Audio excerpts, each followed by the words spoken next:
He broke my arm. The text arrived at 2:17 a.m. from a number Adrian Moretti had never seen before. Attached was not a photo of an injury, not a police report, not a plea for money. It was a sonogram. The image was wrinkled, stained with blood along one corner, resting on top of a hospital tag and a gray waitress apron. A bruised wrist appeared at the edge of the frame, caught as if the person holding the phone had been interrupted. Adrian stared for 3 seconds, thumb hovering over delete. Then he noticed something that didn't belong. 3 hours earlier, Emma Parker had learned how to become invisible long before she learned how to carry a tray. At 31, she could cross a crowded casino restaurant without anyone remembering her face. That was useful when customers complained about her weight. Useful when wealthy men snapped their fingers instead of using her name. Useful when she needed to hide how much her left arm hurt every time she lifted a wine glass. The VIP lounge glittered beneath crystal chandeliers. Gold light reflected across polished marble. Expensive laughter drifted between tables. Emma moved through it all in a black apron and non-slip shoes worn thin at the heels. Her right hand balanced a tray. Her left arm remained tucked close against her body. The fracture wasn't new anymore. The pain was. Every breath seemed to find it. Every movement reminded her. You should really be resting. Ethan Mercer appeared beside her carrying 2 glasses of sparkling water. His smile looked kind from a distance. Up close, it always felt rehearsed. I'm fine, Emma said. You don't look fine. His voice stayed soft, concerned, professional. That was Ethan's talent. He never sounded cruel. He sounded reasonable. You need to think about the baby. Stress isn't good. Emma kept her eyes on the tray. Not because she agreed. Because arguing with Ethan in public always ended the same way. He would smile, lower his voice, make her seem emotional, make himself seem helpful. I'll finish my shift, she said. Ethan's expression never changed. Of course you will. You're always so determined. The words sounded like praise. Somehow they felt like a warning. He walked away. Emma watched him cross the room toward a table of executives. For a second, something cold tightened inside her chest. Earlier that afternoon, she had seen Ethan leaving a private office he had no reason to enter. She had also seen a man waiting inside. Markus Hale. One of the senior financial advisors from corporate headquarters. The door had been open just long enough for her to notice a stack of hospital reimbursement files spread across the desk. Then Marcus had closed the door immediately. Most people would have ignored it. Emma couldn't. Not after months of insurance delays. Not after 3 letters claiming her pregnancy coverage was under review. Not after learning exactly how expensive another hospital stay could become. She still carried the sonogram folded inside her apron pocket. The paper had softened from being handled too often. Every break, every anxious moment, she touched it. Proof that this child was still here, still fighting, still alive. Near midnight, her shift finally ended. The lounge emptied. Chairs were pushed beneath tables. Staff disappeared through service corridors. Emma stepped outside into the cold October air and reached for her old phone. 7% battery. 1 missed call from her sister. Then another notification appeared. An insurance claim update. She opened it. Her stomach dropped. The approval date on the claim matched the exact date she had seen Marcus and Ethan inside that office. And at the bottom of the screen sat a file number identical to the number printed on the hospital tag in the bloodstained photo she would send only a few hours later. The file number stayed on Emma's screen long after the notification disappeared. She stood beneath the service awning behind the casino restaurant. October wind pushing damp leaves across the pavement, while the neon sign reflected red against puddles at her feet. Her hand tightened around the old phone. The same number. The same sequence printed on her hospital tag. The same sequence attached to an insurance claim that had supposedly been reviewed 3 days before she was even admitted. That wasn't possible. She knew because she remembered every hour of the last month. People who were afraid lost track of time. Pregnant women waiting for test results did not. The back door opened behind her. Warm kitchen air spilled into the cold. garlic, detergent, and steam from industrial dishwashers. Emma, it was Rosa from prep. You coming? Emma locked the screen and slipped the phone into her apron pocket. Yeah. The kitchen had already settled into its after-midnight rhythm. Metal racks rattled. Water sprayed against stainless steel. Someone laughed near the walk-in cooler. Normal sounds. Safe sounds. Emma grabbed a damp towel and wiped down a prep counter. For almost 30 seconds, life felt ordinary. Then she noticed her shift log. The clipboard hung beside the manager's office exactly where it always did. Her name was listed under Station 4. Except it wasn't anymore. Someone had crossed it out and rewritten Station 7. Emma stared at it. Station 7 was on the opposite side of the VIP floor. She had never worked there. More importantly, she hadn't worked there last Tuesday either. Slowly, she checked the timestamp. The change had been entered yesterday. Her stomach tightened. Last Tuesday was the night Ethan claimed she had slipped near Station 7 and fallen down a service stairwell. The official accident report said exactly that.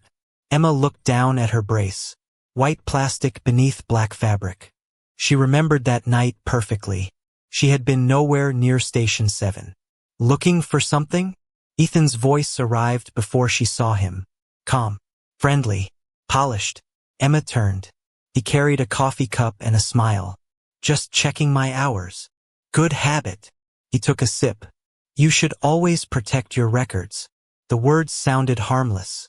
Somehow they landed wrong. Emma glanced at the cup. Black lid. Local coffee shop logo. Then she noticed the receipt still attached to the side. 2 drinks. Purchased at 5:42 a.m. Ethan followed her eyes and casually peeled the receipt away. Long morning. Silence settled between them. Not awkward silence. Controlled silence. The kind that made people fill it with explanations. Emma didn't. She watched him instead. Ethan eventually smiled wider. You know, if anyone asks about your accident tomorrow, it might be easier if you keep the story simple. People mean well, but questions can become exhausting. There it was, wrapped in concern, hidden inside kindness. Emma folded the damp towel carefully. I remember what happened. For the first time, something flickered behind Ethan's eyes. Gone almost instantly. I'm sure you do. He walked away. Emma waited until he disappeared through the office corridor. Then she crossed to the trash can beside the copier room. The coffee receipt was still on top. She pulled it out. 2 large coffees. 1 black, 1 vanilla latte. Purchased at 5:42 a.m. from a cafe 20 miles away. Below the order number sat a loyalty account name. Markus Hale. Emma felt her pulse begin to climb. She looked toward the office hallway. Ethan had told everyone he'd spent that morning at a human resources conference downtown. The conference started at 8. The coffee shop receipt placed him somewhere else entirely. Her phone buzzed. Another insurance notification. Another claim adjustment. Another timestamp. Emma opened the document and felt the blood drain from her face. The adjustment had been approved at 5:43 a.m., exactly 1 minute after Marcus Hale bought coffee for 2. Emma stared at the screen until the numbers blurred. 5:42. 5:43. 1 minute apart. The receipt felt heavier than paper should have felt. Across the kitchen, someone dropped a metal pan. The crash echoed off stainless steel walls. Nobody else looked up. Nobody else knew that a coffee receipt and an insurance claim had just landed on the exact same minute. Emma folded the receipt carefully and slipped it behind the sonogram in her apron pocket. She had learned long ago that evidence disappeared when left in plain sight. The next morning, rain streaked the casino windows in thin silver lines. Emma arrived 30 minutes early, not because she loved the job, because she needed access to something before the managers arrived. The employee portal sat on an aging computer near the scheduling office. The monitor flickered faintly as she logged in. Her left arm ached inside the brace. Her stomach tightened every time the baby moved. She pulled up her accident report. Then she froze. The statement attached to her file wasn't hers. Carried her name, her employee ID, even a digital signature. But the wording was wrong. Emma read it twice. 3 times. Employee reports dizziness likely related to pregnancy and weight-related balance issues. Her jaw tightened. She had never said that. Not once. The official report claimed she had lost balance while carrying a tray. It claimed no other employee had been present. It claimed no further investigation was necessary. Emma looked at the signature again. Most people would have missed it. She didn't. Whoever forged it had written the letter P differently. Emma always looped the bottom of her P. This one was printed straight. Small. Almost invisible. But wrong. You get here earlier every week. She closed the file immediately. Ethan stood in the doorway holding a tablet. His smile arrived half a second before his eyes did. Couldn't sleep. Emma rose from the chair. Just checking my paperwork. Good. He stepped inside. It's important to stay informed. The room felt smaller with him in it. Not because he raised his voice. Ethan never raised his voice. He spoke the way expensive lawyers spoke before destroying someone in court. Calm. Patient. Reasonable. Pregnancy can make details confusing, he continued gently. Stress affects memory. Emma held his gaze. Not mine. For a moment, silence filled the office. The fluorescent lights hummed overhead. Somewhere outside, a service bell rang twice. Ethan's smile remained in place, but his fingers tightened slightly around the tablet. Of course. He changed the subject too quickly. You should focus on recovery. Then he left. Emma waited until his footsteps disappeared. Only then did she breathe again. Later that afternoon, nearly 6 miles away, Adrian Moretti sat in a private office overlooking the river. The sonogram remained on his desk. Not framed. Not filed away. Just sitting there beneath a glass paperweight. Most men would have focused on the blood. Adrian focused on the details around it. The hospital tag. The timestamp on the image. The angle of the photograph. He had spent 20 years surviving because he trusted inconsistencies more than explanations. A security administrator stood across from him. You requested hospital access logs. Adrian nodded. Show me admissions between midnight and 3 a.m. The administrator complied. Hundreds of entries appeared. Adrian scanned them silently. Then his finger stopped. Emma Parker. Admission. 1:11 a.m. He looked lower. Someone had accessed her file at 1:24 a.m. Then again at 1:31 a.m. Then again at 1:39 a.m. 3 separate reviews. 3 separate keycard entries. Adrian leaned back slightly. Doctors. The administrator checked. No. Nurses. No. Another pause. The man swallowed. Administrative clearance. Adrian said nothing. Silence stretched long enough to become uncomfortable. Do we know who? The administrator asked quietly. Adrian's eyes remained on the screen. 3 file accesses. 8 minutes apart. The same hospital. The same night. The same woman. When he finally spoke, his voice was calm enough to be dangerous. Find out why someone reviewed her file 3 times before her cast was even dry. The administrator left. Adrian remained seated. His gaze drifted back to the sonogram. Most people saw a pregnant waitress. Most people saw an accident. Adrian saw a timeline that refused to behave like an accident. And when he enlarged the original image one more time, he noticed something he had missed before. Reflected faintly in the metal clip of the hospital bracelet was the blurred shape of a second person holding a phone. The blurred reflection stayed on Adrian Moretti's screen long after everyone else had gone home. A second person. A second phone. A second presence inside a photograph that should have contained only a frightened waitress and a bloodstained sonogram. He closed the image and said nothing. By noon, a quiet request moved through the company. Human Resources was ordered to conduct a routine audit of employee maternity benefits. No accusations. No warnings. Just paperwork.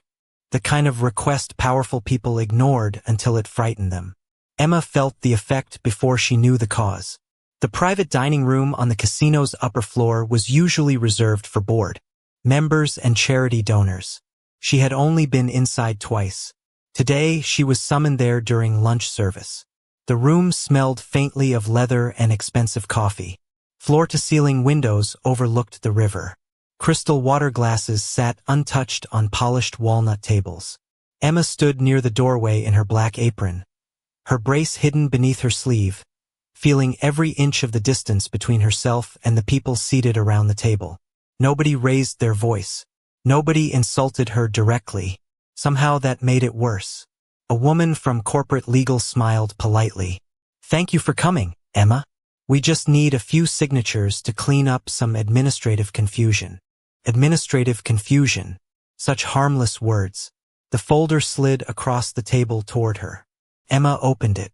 Inside was a revised incident statement. According to this version, she had declined medical treatment for several hours after her accident. According to this version, she had admitted she might have become dizzy because of pregnancy complications. According to this version, the company had done everything correctly. "This isn't what happened," Emma said quietly. A board member folded his hands. "Memory can become complicated after trauma." Another offered a sympathetic smile. "Especially during pregnancy." The legal representative nodded gently. "No one is accusing you of dishonesty. We're simply trying to avoid misunderstandings." Emma looked around the room. Every face appeared reasonable. Every voice sounded kind. Yet somehow she felt smaller with every sentence. Her fingers tightened around the folder. Then she saw it. Near the back page. A date. One tiny date. The revised statement claimed the document had been prepared 48 hours before the accident itself. Emma read it twice. The room continued speaking around her. Words floated past like distant traffic. Liability. Clarification. Procedure. Then silence. They were waiting for her signature. Emma reached into her apron pocket. Slowly, carefully, she removed the folded coffee receipt, the same one she had rescued from the trash. Without a word, she placed it on the table beside the paperwork. Several eyes dropped toward it. "What is this?" the attorney asked. "A receipt," Emma answered. "For 2 coffees." The woman smiled patiently. "I'm not sure how that's relevant." "Maybe it isn't." Emma straightened her name tag with her good hand. "But neither is a report dated before my accident happened." Silence. Real silence this time. The kind that arrives when nobody expected resistance. Across the table, Ethan Mercer entered the room carrying a tablet. His expression never fully changed. Only a small hesitation. Less than a second. Gone almost immediately. "Emma," he said warmly, "we're only trying to help you." She met his eyes. "Then why does everyone keep writing my story for me?" Nobody answered. Ethan stepped closer and collected the folder. Smooth, controlled, professional. The meeting ended minutes later. People stood. Chairs moved. Conversations resumed. From a distance, it looked as though the situation had been contained. Managed. Solved. Ethan appeared confident again as he gathered the paperwork. But after everyone left, one document remained forgotten beneath the coffee receipt. A visitor access log. And next to Marcus Hale's name, someone had handwritten an entry time that matched exactly the minute Emma's hospital file had been accessed for the first time. The visitor log sat on Adrian Moretti's desk beneath the sonogram, the coffee receipt, and a photocopy of Emma's altered incident report. For pieces of paper. For ordinary objects. Together they felt like a locked door. Rain tapped softly against the windows of his office. Beyond the glass, the river moved through the city in silence. Adrian picked up the visitor log again. The handwritten entry beside Marcus Hale's name bothered him. Not because it existed, because it didn't belong. The ink was darker than every other signature on the page. Newer. Added later. Someone had corrected the past. He had seen that before. Usually right before people went to prison. A knock sounded. His assistant stepped inside. "The waitress is here." Adrian didn't answer immediately. His gaze remained on the sonogram. "Send her in." Emma entered carrying a small insulated lunch bag. She looked exhausted. The kind of exhaustion that lived in a person's bones. Her apron was folded over one arm. Her brace remained hidden beneath her sleeve. She stood near the door instead of sitting. Adrian noticed that too. People who felt safe sat down. "You asked to see me," she said. Adrian gestured toward the chair. "You brought something." Emma looked at the lunch bag. For a moment she seemed uncertain. Then she nodded and crossed the room. "I didn't want to leave it at home." Carefully, she opened the zipper. Inside sat an old flip phone. The plastic was scratched. One corner was cracked. A strip of medical tape held the battery cover in place. Adrian frowned. "Why keep that?" Emma touched the phone like it was fragile. "Because somebody already tried to take my regular one." Silence stretched between them. She placed the device on the desk. "The battery barely works. Most people would throw it away." Adrian looked up. "But you didn't." No. Her voice stayed steady. "Because it recorded something." That finally pulled his attention completely away from the paperwork. Emma opened the phone. The screen flickered weakly. She navigated through old files and selected a voicemail. The recording crackled. Static filled the room. Then two voices emerged. One belonged to Ethan. Calm. Controlled. Familiar. The second voice was harder to hear. Male. Older. She saw the files. Static. Then fix it. More static. A chair moving. "And the image?" Ethan asked. Silence. Then the older man answered. "That image never reaches him." The recording ended. Nobody spoke. Emma watched Adrian's face carefully. He showed almost nothing. Yet she noticed his fingers stop moving entirely. "When was this recorded?" he asked. 3 nights before my arm was broken." Adrian nodded once. "And why didn't you take it to the police?" Emma almost laughed. Not because it was funny. Because it wasn't. It's 20 seconds of two men not saying names. She looked down at the phone. "I needed more than that." Adrian understood.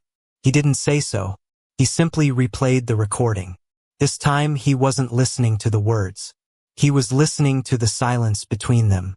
The hesitation before the older man answered. The scrape of a chair. The faint sound in the background. Suddenly Adrian paused the file. Rewound 3 seconds. Played it again. Emma watched him. "What is it?" Adrian said nothing. He replayed the same moment a third time. Then he leaned back slowly. The silence in the office changed shape. "That's impossible," he said quietly. "What?" Adrian reached for the visitor log. The second voice. He placed the log beside the phone. He claimed he was in Boston that night. Emma felt her stomach tighten. Adrian's eyes remained fixed on the frozen voicemail timestamp. "And until 30 seconds ago," he said, "I would have sworn he was telling the truth." For several seconds, neither of them moved. The old flip phone sat between them like something alive. Rain whispered against the office windows. Somewhere deep in the building, an elevator bell chimed once and faded. Adrian looked down at the voicemail again. Then he picked up his desk phone. "Get Russo." That was all he said. 30 minutes later, his private attorney sat across from him with a legal pad. Adrian didn't explain everything. He never did. He simply slid 3 items across the desk. The sonogram, the coffee receipt, the visitor log. "I want every hospital access record tied to these names." Russo glanced at the papers. "Today." Adrian's eyes never left the window. "An hour ago." Meanwhile, Emma sat alone in her apartment. The television played softly in the corner. Muted captions scrolling across a late-night sitcom nobody was watching. The refrigerator hummed. A spoon rested untouched in a bowl of soup that had gone cold 20 minutes earlier. Medical bills covered half the kitchen table. Some were folded. Some were stamped final notice in red. Emma stared at them, then at the sonogram copy in her hands. When Adrian's assistant had offered reimbursement forms earlier that day, she had declined. She didn't want a check. She didn't want charity. She wanted the lies to stop. She wanted her medical debt used as debt, not as a leash. She wanted the next waitress who got hurt to have her own name on her own paperwork. Her phone vibrated. Unknown number. She almost ignored it. "Miss Parker?" a woman asked. This is Denise from St. Gabriel Hospital Records. Emma sat up. Yes. A pause. I found something strange while reviewing archived billing requests. The refrigerator seemed louder suddenly. What kind of strange? Another pause. Papers rustled. Your pregnancy file wasn't the only file reviewed that night. Emma's grip tightened. Whose was? 23 employee maternity files. Silence. Emma felt her heartbeat in her throat. 23. Not one. Not two. 23. Across town, Adrian stood inside the hospital archive room himself. He had not sent an assistant. Had not delegated. Dust floated through fluorescent light above rows of gray filing cabinets. Russo handed him a stack of reports. You need to see this. Adrian flipped through the pages. Every file belonged to a pregnant employee from one of his businesses. Every file showed delayed claims, revised approvals, strange administrative overrides. The same names appeared repeatedly. Markus Hale. Ethan Mercer. Again, and again, and again. Adrian turned another page, then stopped. A photograph slid free. It had been attached to an internal complaint filed 18 months earlier. A waitress, different woman, different restaurant, same frightened eyes, same denied insurance claim, same unexplained resignation weeks later. The complaint had been closed. No investigation. Adrian stared at the date. He remembered signing the closure recommendation himself. Not because he had reviewed the facts, because he had trusted the person who handed him the summary. Markus Hale. The silence inside the archive room became absolute. Russo watched him carefully. What are you thinking? Adrian set the file down. I've been looking at the wrong crime. His voice was almost quiet enough to miss. He had thought someone was covering up an assault. He had thought Emma was one frightened employee caught in a personal nightmare. Now he saw something larger, something colder, a system, years old, hidden behind policies and signatures, protected by people he had trusted. Adrian looked down at the complaint one final time, at the recommendation he had approved without question, at the name beneath it, and for the first time in a very long time, he realized the person he had trusted most inside his organization might have been teaching him exactly where not to look. The realization lingered in Adrian Moretti's office long after everyone else had left. The city glowed beyond the glass in scattered gold and white. Traffic crawled along wet streets below. On his desk sat a sealed manila envelope. Unopened, untouched. A single security camera light blinked from the corner of the room. Adrian watched it for several seconds before finally looking at Emma. She sat across from him holding a paper cup of coffee that had gone cold an hour earlier. Her old phone rested beside the sonogram. Neither of them spoke. Silence had become its own language. You remembered something, Adrian said at last. Emma nodded slowly. The night before my arm was broken. Adrian waited. She appreciated that. Most people interrupted. Most people filled silence because it made them nervous. Adrian never seemed afraid of silence. Marcus wasn't supposed to be at the restaurant, she said. Everyone keeps talking about files and insurance claims. But that's not what I remembered. She reached into her apron pocket and removed a folded order slip. Grease stains marked the edges. The paper had been folded so many times it was beginning to tear. Table 12. Adrian glanced at it. What about it? Marcus ordered a bottle of Bordeaux. She tapped the faded receipt. À 2018 Château Montrose. Adrian looked at her carefully. And? Emma shrugged slightly. The bottle was never opened. The room became very still. How do you know? Because I carried it. Her fingers tightened around the receipt. And because 10 minutes later Ethan told me to replace it with a different bottle before it reached the table. Adrian's expression didn't change. But she noticed he picked up the receipt immediately. You remember the replacement? Yes. Why? Emma almost smiled. Almost. Because nobody tips on a $200 bottle. They tip on a $1,200 bottle. That earned the faintest reaction from him. Not amusement. Recognition. She wasn't guessing. She remembered details because details paid rent. 20 minutes later, Marcus. Hale entered a private conference room 3 floors below Adrian's office. Ethan was already there. So were 2 executives from accounting.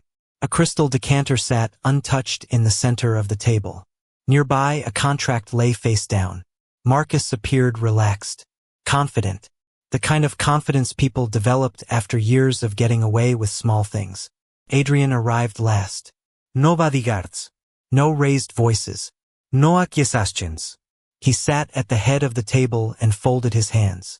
Small question, he said. Everyone looked at him. The Bordeaux shipment from October. Marcus blinked once. What about it? There was a discrepancy. Marcus relaxed immediately. Too quickly. Inventory issue. We resolved it months ago. Adrian nodded. Good. Silence. Ethan shifted in his chair. A phone vibrated somewhere on the table. Nobody touched it. Adrian slid a folder toward Marcus. Then explain this. Marcus opened it. Inside was the wine order slip Emma had saved. Nothing else. No accusation. No explanation. Just the receipt. Marcus stared at it for a second too long, then smiled. I don't see the problem. Adrian leaned back. Interesting. Again silence. Ethan finally spoke. Adrian, with respect. This seems unrelated to. I didn't ask you. Ethan stopped talking. The room felt colder. Marcus recovered quickly. I honestly don't remember that dinner. Adrian nodded again. Calm. Patient. Dangerous. That's what concerns me. Marcus frowned. Why? Adrian's eyes never left his face. Because before I showed you the receipt, you already knew which dinner it belonged to. Nobody moved. Nobody breathed. Marcus's hand remained frozen on the folder. Tiny thing. Barely visible. But Emma saw it. The same way she had seen altered dates, forged signatures, and swapped wine bottles. The same way people ignored details until details became evidence. Across the table, Ethan finally looked at her. Really looked at her. Not like an employee. Not like a problem to manage. Not like someone he could explain away. For the first time since this began, he looked at her as if he understood something she already knew. She wasn't standing alone anymore. For a long moment, nobody moved after. Ethan looked at Emma. The conference room remained perfectly still. The untouched decanter reflected the ceiling lights. The folder stayed open in front of Marcus Hale. Somewhere in the building, an elevator door opened and closed. The sound felt impossibly far away. Adrian Moretti rose from his chair. Not quickly. Not dramatically. Slowly enough that everyone watched. Bring them upstairs, he said. 40 minutes later, the private dining room overlooking the river was full. Board members, attorneys, senior managers, department heads. The same room where Emma had once been handed paperwork and told her memory could not be trusted. The same room where people had smiled while asking her to sign away the truth. Tonight, she stood near the windows with her folded apron in her hands. The room smelled of polished wood and expensive coffee. Nobody was drinking either. A large monitor glowed at the far end of the table. Marcus sat beside legal counsel. Ethan sat 3 seats away. Both appeared calm. Both were trying very hard to remain that way. Adrian entered last. He carried a thin black folder. Nothing else. No speech. No introduction. He placed the folder on the table and looked toward Emma. Show them. Every eye turned toward her. Emma felt the familiar pressure. The old instinct to become invisible. To shrink. To apologize for taking up space. Instead, she stepped forward. Her hands trembled once. Then stopped. She removed the old flip phone from her apron pocket. The same one nobody had wanted. The same one she had protected. She connected it to the screen. Static filled the room. Then the voicemail began. Ethan's voice emerged first. Calm. Professional. Recognizable. The second voice followed. This time nobody interrupted. Nobody explained. Nobody smiled. When the recording ended, silence settled over the table. Heavy. Breathing silence. Adrian nodded once. A technician opened another file. Security footage appeared. Hospital parking garage. Grainy black and white video. Timestamp visible. Marcus stood beside Ethan. Emma appeared carrying paperwork and a folded sonogram. The footage continued. Marcus reached for the papers. Emma pulled back. Then Ethan stepped into her path. Not violent. Not dramatic. Just enough. Just long enough. The next camera angle showed what happened outside frame. Emma falling. The image froze. Nobody spoke. Another file opened. Hospital access records. 23 maternity files. Repeated reviews. Repeated overrides. Repeated names.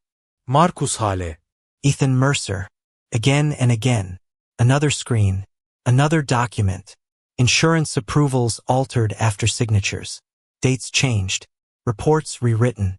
One lie stacked carefully on top of another until it became a system.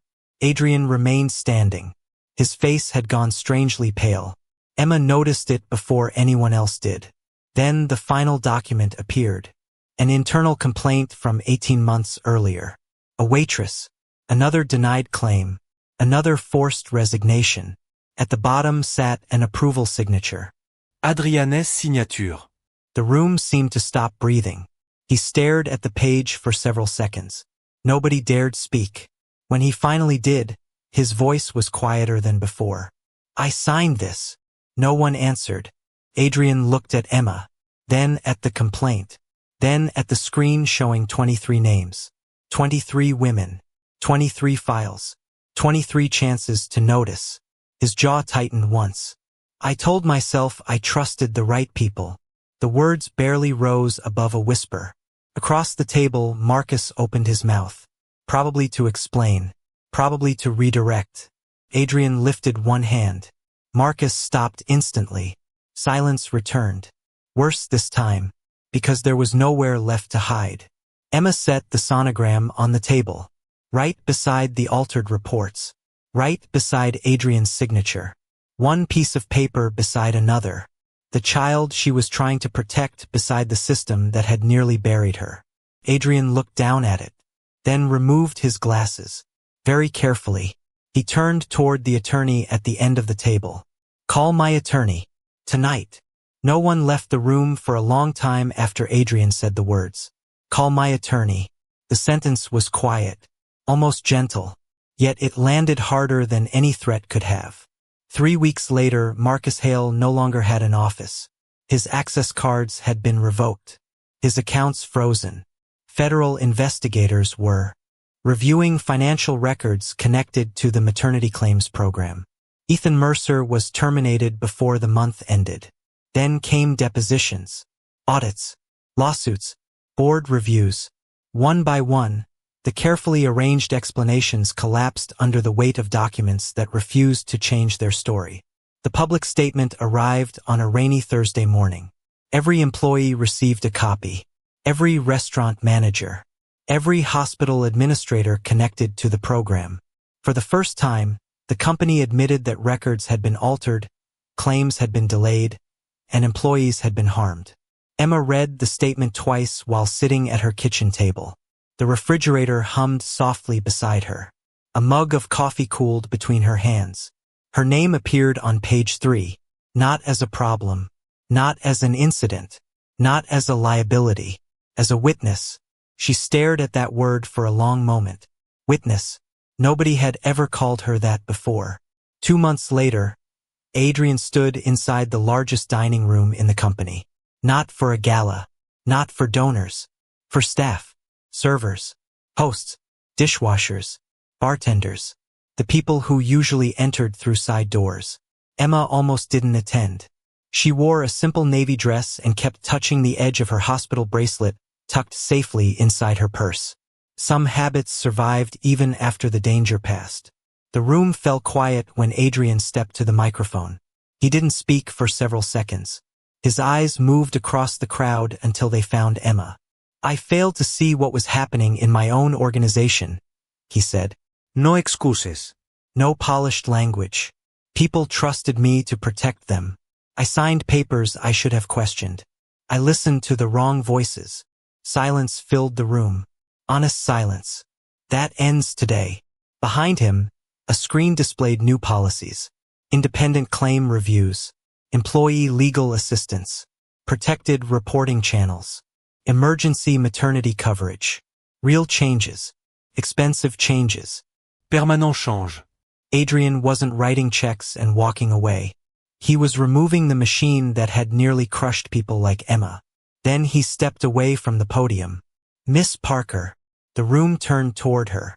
Months ago, that would have felt like a punishment. Now it felt different. Emma stood slowly. Adrian handed her a folder. Inside was a corrected employment record. Every false report removed. Every altered statement withdrawn. Every disciplinary note erased. Her name appeared exactly as it should. Emma Parker. Nothing added. Nothing hidden. Just the truth. Later that evening, she returned home. Her mother's physical therapy was covered. The hospital debt had been resolved through the Restored Benefits Program. Her attorney had already finalized additional protections. For the first time in years, no red notices waited on the kitchen table. The apartment felt strangely quiet. Peace often did.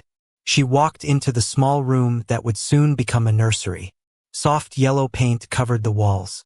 A lamp glowed in the corner. On a shelf sat a wooden frame. Inside was the sonogram, the same image that had once been wrinkled, bloodstained, and hidden inside an apron pocket. The same image people wanted erased. Now it stood in the center of the room where anyone could see it. A reminder not of fear, but survival. A gentle knock sounded behind her. Adrian stood in the doorway. Neither spoke immediately. Emma smiled first. Funny thing about being invisible, she said softly. Adrian looked at the framed sonogram. What's that? Emma rested a hand against her stomach. The truth doesn't stay invisible forever. And for the first time since that wrong number text had appeared in the middle of the night, there was nothing left to hide, because the truth had finally outlived the people who tried to bury it.